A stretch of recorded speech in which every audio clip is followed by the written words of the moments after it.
everyone, my name is Megan. I am the Programming Coordinator with the Heritage Alliance. The collection that you see in the exhibit at the McKinney Center actually comes from the Heritage Alliance, so these are our historic quilts on display. And part of my responsibilities in my position is to take care of historic textiles, including these quilts. And a lot of people actually have historic quilts at home, but they have a lot of questions about how to care for them, right? How to wash them, how to store them. And so I'm going to provide a little information today about how to take care of the historic quilts that you all have at home. So what are we talking about when we say historic quilts? Normally, historic quilts refers to heirloom quilts or quilts that are 50 years of age or older. That definition is kind of up to interpretation about what makes a quilt historic, but if your quilt at home has any sort of significant age on it, you're going to want to take special precautions in cleaning and storing it. First and foremost, we can kind of review some of the materials that your historic quilt is probably made out of. Typically, older quilts are made out of linen, cotton, wool, and silk, and the interior batting is typically cotton, wool, or polyester. In 1910, we see the first manufactured fiber, which is rayon, so that's going to become a popular textile in quilting as well. So take a moment to analyze your quilt, see what it's made of, and get an understanding for the materiality of it, right? So what is it composed of? How is it put together? And that's going to determine your best cleaning and storage option. Some questions to ask yourself in advance. Will my fabrics on my quilt bleed? Can they withstand agitation? How fragile are they? All of these are going to be questions that you're going to want to consider as you examine your quilt and its materials. The most important question to ask yourself is, how will I feel if my cleaning or storage method damages my quilt? Because you're going to want to err on the side of caution no matter what. That's your safest bet. So if you feel in any way that you're going to be upset about the outcome of trying or experimenting with some of these methods, then go ahead and just play it safe and opt for the most conservative approach. There's some preventative measures that you all can take at home to protect your quilt from some daily and low threshold threats, right? So keep your quilts out of places with extreme temperatures or conditions like basements or attics or garages. You're also going to want to keep your quilts in low light. You're going to want to avoid environments that have pests in them, and then make sure that your quilts are stored at a reasonable temperature, ideally between 50 and 60 degrees, and also keep your eye on the humidity. You're going to want about a 50% ratio. So all of these are things that you can control in your home environment to ensure your quilt's safety. Okay. Remember, some things you absolutely do not want to do. Do not pick up a quilt by one end. It may stretch or tear the material, and then you've damaged your quilt because of the way that the weight is dispersed. Don't hang your quilt.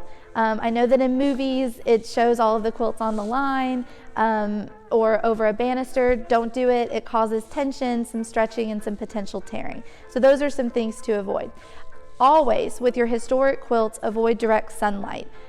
Don't put them out in the sun to dry. That's kind of a myth that we want to avoid. And also, quilts should never go in either a washer or a dryer. That agitation and the extreme heat of the dryer is very damaging. So any cleaning method we're going to use is going to be by hand. So the fiber content, dyes, and materials and the construction of each of your quilts is going to determine how you're going to want to clean and store it. All of this should be done on a case-by-case basis. What works for one quilt probably won't work for another. So just keep that in mind. The best approach always with historic quilts is to leave it as is. But if you can't do that for whatever reason, we're going to go over a couple of cleaning options. Really, you have 4 major options that you can do at home or as the owner of a historic quilt. The first one is a non-wash option, which we'll discuss in just a minute. The second is a vacuum screen method. It's very popular, very effective, probably your best bet. The third is seeking out professional help, right? So getting recommendations of professional conservators who are more skilled, have better resources, have better equipment to kind of handle the more extreme cases of cleaning and maintenance. And then the wet clean. This is your absolute last option, but I am going to explain how to do that safely in case you have a quilt that's kind of in dire need of that treatment. So those are going to be the 4 wash clean options that we're going to discuss today. Option one for taking care of your historic quilt is going to be your non-wash approach. So basically you're going to air out your quilt, and this is going to get a lot of the debris shaken away from the quilt. It's going to kind of re-energize the fibers. So this is a good approach for regular maintenance especially.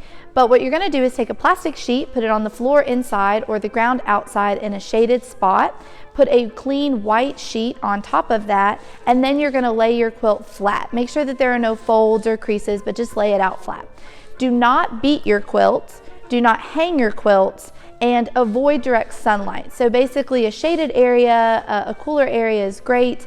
You can keep it out there for a couple hours, but keep your eye on the materials and make sure that the sun isn't causing fading or anything like that. But this is a really good option for just regularly reviving your quilts.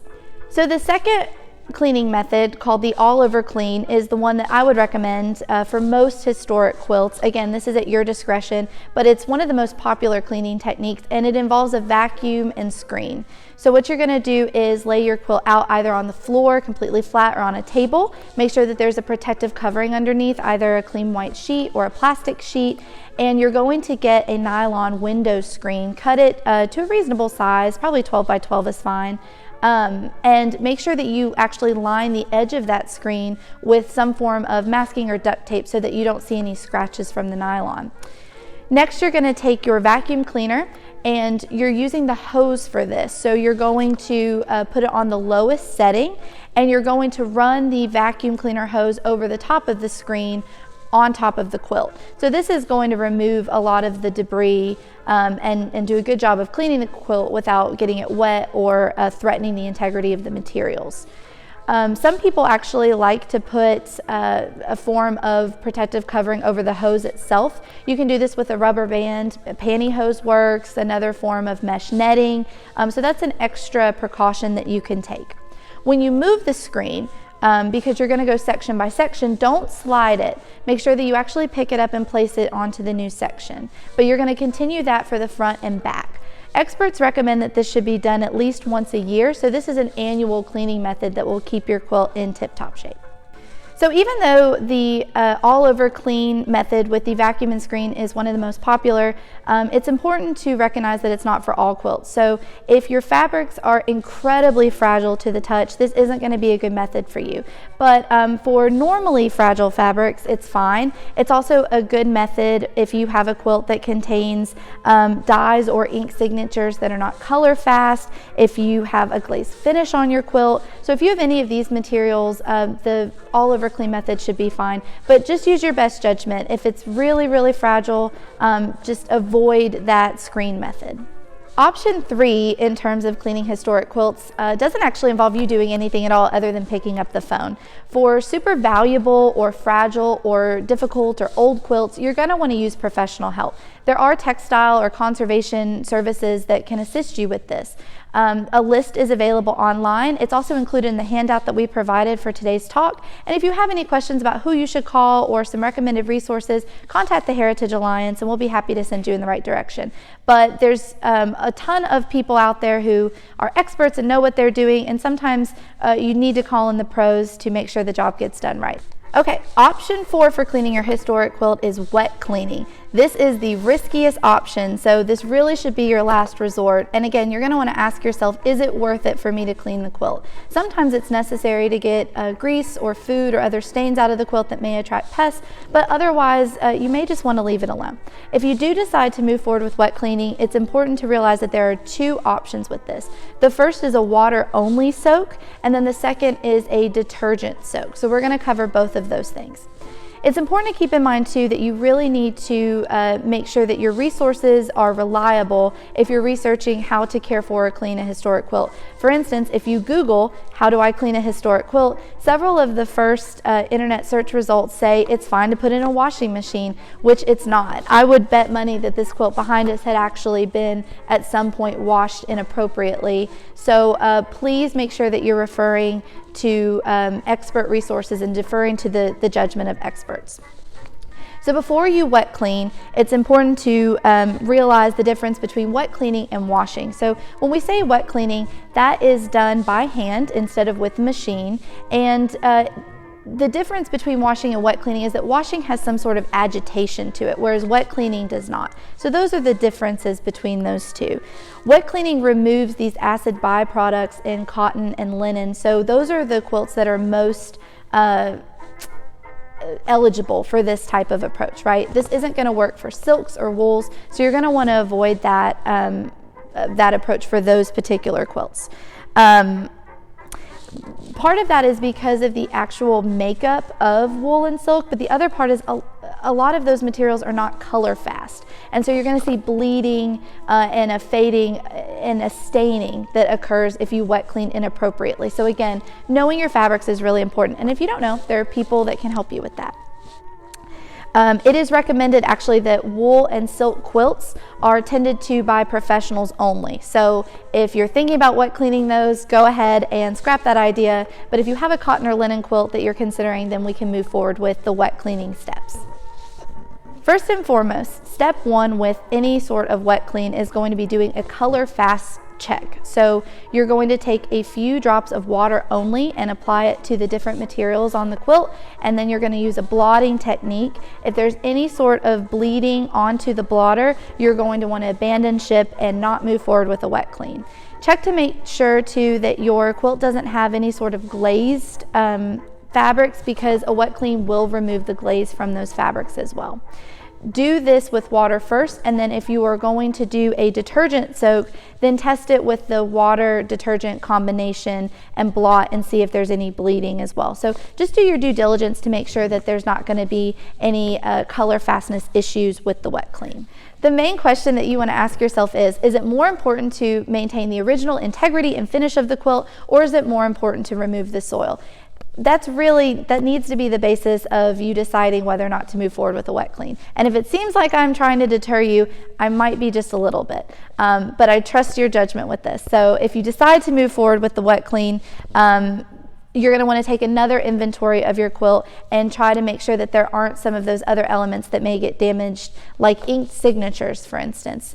Dyes that appear to be unstable, that may pose a problem. Fabrics that are deteriorating, a wet clean is only going to exacerbate that. So if there's any sort of degradation, you're not going to want to move forward.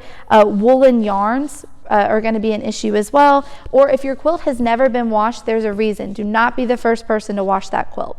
So these are some considerations to keep in mind. A lot of people think that dry cleaning is a form of professional quilt care, but it's not. It can actually be very damaging because the agitation of the machines will harm the quilt, and then the solvents used can actually diminish the integrity of the materials or flat out ruin them. So you're going to want to avoid dry cleaning. You're also going to want to avoid spot cleaning. A lot of people think, well, I've just got this small stain, let me take care of it with a spot clean, but it's really, really hard to get rid of that spot, and those chemicals can also be harmful, and it's going to cause a discoloration in your quilt. So we want consistency above all else. So those are two things to avoid in terms of cleaning your historic pieces. So you've decided to wet clean. I tried to talk you out of it, but that's where we're headed. So let's try to do it the safest, most responsible way that we can. Wet cleaning usually results in a very heavy quilt. So ideally, if you can have a buddy or a family member help you, that is going to be best, because again, one person pulling and tugging is going to cause a lot of tension. You're going to want to use a fiberglass screen underneath the quilt to support its weight. Again, it's very heavy, and we want to evenly distribute the weight of that quilt. You're going to use this screen for lifting the quilt in and out of the container that we're going to use to soak and to rinse. So make sure that you invest in a screen that's big enough to fit your quilt. Ideally, your quilt should be spread out in one flat layer, one single layer, because those crevices can cause buildup or not rinse thoroughly. That's not always possible, so if you do have to maneuver your quilt, please be really cautious about that. It also could require a really large piece of fiberglass screen, and that's not always the most practical. So be sure that your tub, if you're going to use the bathtub, is properly cleaned. If not, you can build a separate container outside with 2x4s and plastic, or you can invest in a tub that's a good size, but just make sure that the receptacle is clean. You're also going to want to use water that is no more than 90 to 100 degrees. Temperature is very important here, so keep that in mind as well. You should not use tap water also. For any sort of wet cleaning for historic pieces, you're going to want to use distilled water. It doesn't have calcium and minerals like tap water that may harm the quilt. So use soft water, not hard water. So those are kind of the basics of what we're going to be doing with this wet soak. Okay, so clean container, appropriately temperatured water, fiberglass screen, and make sure that your water is soft and distilled, not hard tap water. So how much water are you going to be using? You only want to use enough water to barely cover the quilt. Okay, so we're not going to have a large body of water and then the quilt floating or at the bottom. You're just going to want to barely cover the quilt with the appropriate amount of water. The quilt can take about an hour or so to saturate and to become fully wet, so give it that time. If you want to gently tamp the quilt with your hands, that's fine as long as your hands are clean. The wet soak alone is going to remove a lot of the dirt and debris, so this may be a really effective approach. You may not even need a detergent solution. If you're seeing the water become discolored, it means a lot of stuff is coming out of the quilt. Don't let the quilt sit in discolored water though. If you notice that the debris has started to discolor the water, rinse it and replace it. So make sure that there's clean water at all times, and you're going to do however many rinses it takes to have clean water at the end of your saturation. So those are all of the steps for doing phase one of a wet clean, which is the water only soak. You should have a cleaned quilt, at least cleaner than it was. To dry it, use the air dry method we talked about before. Lay plastic down, a white clean sheet, and then the quilt. You can also use towels, non-colored towels, or a mattress pad on top to kind of sop up some of that, especially if you have a thick quilt. But again, avoid direct sunlight, do not hang, dry flat. But hopefully that will help resolve a lot of the issues that you've had in terms of cleanliness with your piece. Next step is going to be phase two of wet cleaning, the detergent soak, the dreaded last resort. So you've tried everything else and your quilt is still filthy and you feel the need to move forward with a more in-depth clean. That's fine. You've checked all the boxes, you know that this is the right approach, the quilt is eligible, great. So what you're going to do is use a mild dishwashing detergent with minimal coloring agents or chemicals, right? Clear is best.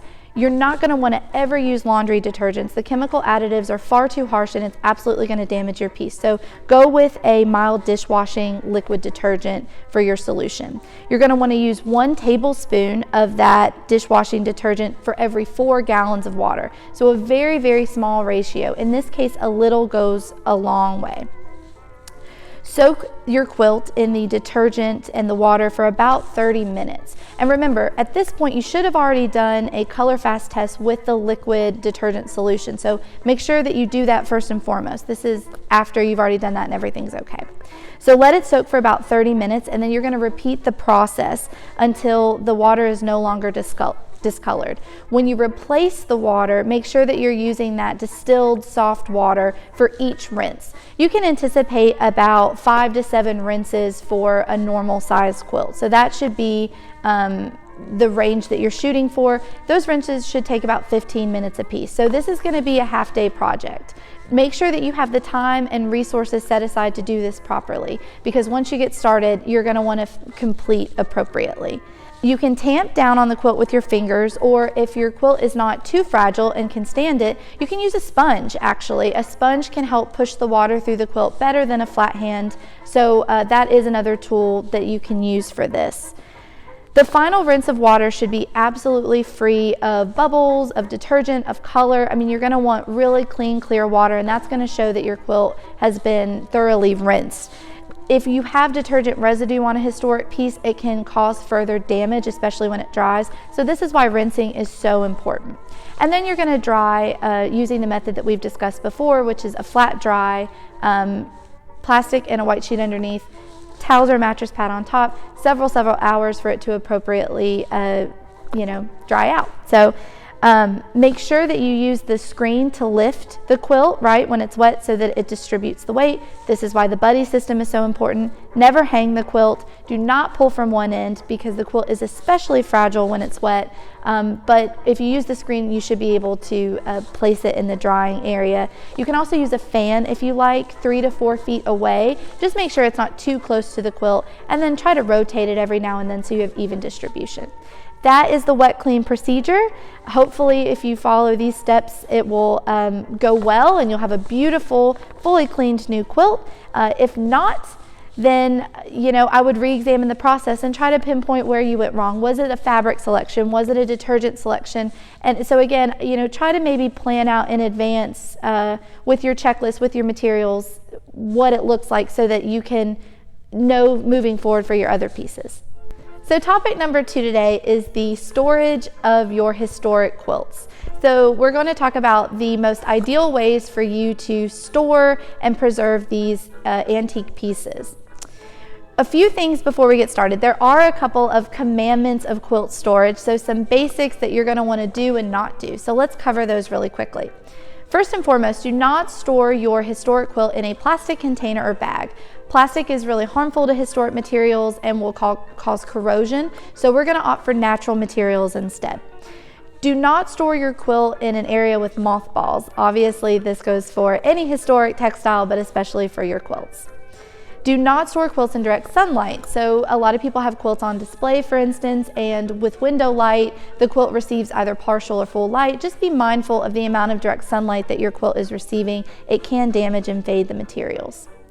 Do not store your quilts in cedar or hope chests. This is the Little House on the Prairie phenomenon where people think that the best or most ideal place is in these wooden trunks. It's not the case. You actually never want to store historic quilts in cardboard, paper, or wood, or even on wooden shelves ideally. And if you do, we'll talk about ways to kind of circumvent the issues with that, but avoid these wooden containers if you can.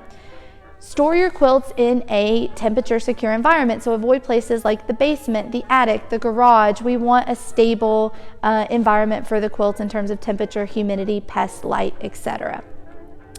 Do not keep the same quilts on display for long periods of time. If they're hanging without being rotated or given a break, the tension and the stress can cause breakage and fractures and a redistribution of the quilt's weight. So make sure that regularly, at regular intervals, you're giving your quilt a break from display, or that you're rotating it around so different parts experience stress. But just keep in mind that these things need to be rotated fairly frequently. Do not store quilts with newspaper or in cardboard boxes. The newspaper ink is an especial threat, but cardboard is also another harmful material, so please keep that in mind as well. And do not use colored tissue paper. So a lot of folks, when they use the folding storage method, ideally we would have some tissue paper there to help puff up the creases and the edges. So make sure that that is acid-free tissue paper, non-colored or white. Don't use colored tissue paper for that because there's a threat of bleeding. So these are our commandments that we want to follow. Obviously, people have different resources and living conditions and accessibility to these options, so we're going to cover kind of different ways that you can, to the best of your ability, store your historic quilt. So if you do store your quilts or have to store your quilts in cardboard boxes or in wooden boxes or on wooden shelves, make sure that you line those with acid-free tissue paper or with cotton muslin, and that's going to mitigate the effects and protect the quilt. So that is a step that you can take if those are your main storage options. So the ideal way to store your quilts, option number 1, is flat storage, like what you see behind me. Flat storage is where your quilt lays in a single flat layer and there are no folds or creases whatsoever. Very few people have this option. If you do, that's great. One of the easy ways that you can do it is if you have a guest room or a guest bed, you can actually lay your historic quilts out on top of that and then remove them when guest comes, but that's kind of a form of flat storage. If you have a large boxes too, you can store the quilts flat like that and put acid-free tissue paper or cotton muslin between the quilts. Don't stack too many because of that weight issue that we were talking about before. You can actually flip the quilt once over if you need to. So If you do that, make sure that you've got acid-free tissue paper or cotton muslin between the two quilt pieces, and switch that crease pretty regularly, because what you don't want to have happen is the quilt being in storage for so long that crease becomes permanent. So vary how you decide to fold your quilt if you're going to do flat storage, but that's the ideal storage situation for a historic piece.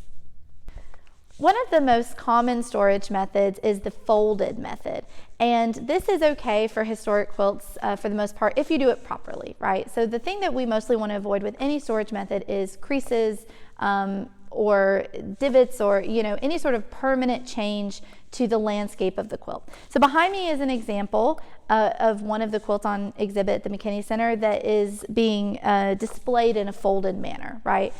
So when you fold your historic quilt at home, you're going to do it in thirds basically. So lay your quilt completely out flat, and then you're going to take a third of the quilt and move it towards the center. Make sure that there is acid-free tissue paper or cotton muslin between each layer of the quilt, right? And then you're going to use some tissue paper or the muslin to help reinforce the fold. So that curvature you're going to want to support so that it doesn't cause kind of extreme flattening. And then you're going to take the other third and come to the middle, and again make sure that those layers are protected with other materials, and then you're going to fold the quilt long ways until you have a nice square package, right? So we actually have more instructions about this in our complimentary handout, as well as Quilt Care videos online are a great resource for this. The Minnesota Historical Conservation Center has an excellent series. So if you have any questions about the specific method, there are plenty of resources, and we at the Heritage Alliance are happy to help you. Just make sure though that you are, again, reinforcing the creases, and that you are creating space between the layers with that muslin or that tissue paper. Do not store in a box or in a plastic container. Instead, use a muslin or cotton pillowcase or sack. That's actually ideal. So it's a great way to kind of keep your quilt separated but nicely contained. So that's going to be the ideal folded storage method. So at the Heritage Alliance, we store our quilts in the Jonesboro Visitor Center inside of the Jonesboro Washington County Museum. We have a collection space in the back, and we actually use the rolled method of storage because of space constraints. And you can do this at home too if you have the means or the space. Basically what you do is you take a cardboard tube and you wrap it in cotton or washed muslin or the acid-free tissue paper, and you essentially roll the quilt loosely over the protected cardboard tube. Then you would take a layer of washed muslin or the acid-free tissue paper and wrap the outside, and you can tie it off with some cotton string or any sort of fastener, really. It's best to mark your quilts with either a tag or some signage on the tube so that you don't have to unfurl it to see what it is that you're storing. Again, like any quilt in storage, you're going to want to take it out every now and then just to kind of re-energize and revive it. But make sure when you store the quilt that you don't fold it and then wrap it around the tube. Okay, so you're going to want a tube that is wide enough to accommodate whatever size quilt that you have. So rolled storage is another space-saving storage solution for historic quilts, and if done properly, can help them last for a really long time. This has been our historic quilt care video. I hope that you all enjoyed it, enjoyed seeing the quilts that we have on display at the McKinney Center. I hope that it proved informative as well. If you have any questions, we're happy to help you at the Heritage Alliance. Our website is heritageall.org. We're located in Jonesboro, Tennessee. And if you have any other need for resources or for more information, we have provided some supplemental materials, so please check those out. And if you have a chance, don't miss the opportunity to come see our quilts in person for the Stitches and Stories exhibit. It runs through August 7th, 2020 at the McKinney Center, and we look forward to seeing you here. Take care.